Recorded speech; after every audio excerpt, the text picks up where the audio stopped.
మాదాపూర్ అయ్యప్ప సొసైటీలో హైడ్రా కూల్చివేతలకు రంగం సిద్ధం చేసింది. ప్రభుత్వ భూమిని ఆక్రమించి అక్రమంగా నిర్మాణాలు చేపట్టారని ఇప్పటికే హైడ్రా ఫిర్యాదులు అందుకుంది. అందులో భాగంగా నిన్న రంగనాథ్ హైడ్రా కమిషనర్ అయినటువంటి రంగనాథ్ ఇక్కడికి వచ్చి మనకు ఎదురుగా ఏదైతే గ్రీన్ కలర్ కనిపిస్తుందో ఆ బిల్డింగే కూల్చడానికి రంగం సిద్ధం చేశారు. నిన్న 11 గంటల సమయంలో రంగనాథ్ వచ్చి ఇక్కడ పరిశీలించారు.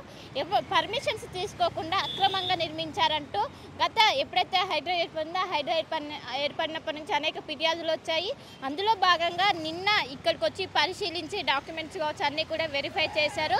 ముఖ్యంగా ప్రభుత్వ భూమిని ఆక్రమించి దాదాపు 684 గజాల స్థలంలో ఈ అక్రమంగా నిర్మించారు. ఇంకోటి ఇది ప్రభుత్వ స్థలం, ఎక్కడ కూడా ఎలాంటి పర్మిషన్స్ తీసుకోలే. అటువైపు జిహెచ్ఎంసీ నుంచి కావచ్చు, ఇంకోవైపు కూడా తీసుకోలేదు. దీంతో వెంటనే ఇక్కడ ఫిర్యాదులు అనేవి వచ్చి అనేక ఫిర్యాదులు రావడంతో ఇక్కడ ఒక్కసారిగా వచ్చి గ్రౌండ్ లెవెల్కి వచ్చి మొత్తం చెక్ చేశారు. చెక్ చేయడంలో నిజంగానే వీళ్ళు ఎక్కడ కూడా పర్మిషన్స్ తీసుకోలేదు. ముఖ్యంగా గతంలో ఇక్కడ ఏదైతే నిర్మాణం చేపడుతున్నప్పుడు అప్పటికే ఒకసారి జిహెచ్ఎంసీ ఇక్కడ ఫిర్యాదులు అందడంతో ఒకసారి కూల్చేసింది. అయినా ఒకవైపు కోర్టు పరిధిలో ఉన్నప్పటికీ వాళ్ళు ఎవరిని కూడా లెక్క చేయకుండా వాటిని అలానే నిర్మిస్తున్నారు. దాన్ని మొత్తం 6 ఫ్లోర్స్గా నిర్మిస్తున్నట్లు కూడా కన్స్ట్రక్షన్లో ఉంది. మొత్తం మీద వీటిని కూల్చడానికి హైడ్రా సిద్ధం చేసింది.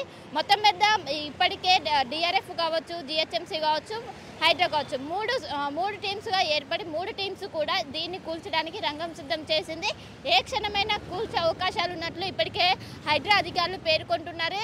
ఎందుకంటే ఒకవైపు ఇప్పటికే హైడ్రా ఏర్పాటు నుంచి ముఖ్యంగా ప్రభుత్వ భూములని సేవ్ చేయడమే లక్ష్యంగా హైడ్రా ముందుకెళ్తుంది. అందులో భాగంగా ఇది మెయిన్ రోడ్డు కానుకొని ఏదైతే టువర్డ్స్ హైటెక్ సిటీ వెళ్ళే సైడు మొత్తం ప్రభుత్వ భూమిని ఆక్రమించి అక్రమంగా నిర్మిస్తున్నారు. సో దీనిపైన ఖచ్చితంగా యాక్షన్ తీసుకునే అవకాశం ఉంది.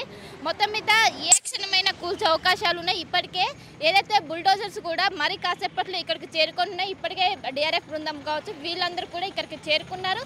అండ్ ఇప్పుడు ఏదైతే కన్స్ట్రక్షన్ జరుగుతుందో ఆ బిల్డింగ్ అనేది ఇటు సైడ్ కాకుండా ఏదైతే ఇటు సైడ్ రోడ్డు వైపు కాకుండా అటు సైడ్ పడే విధంగా చర్యలు తీసుకున్నారు.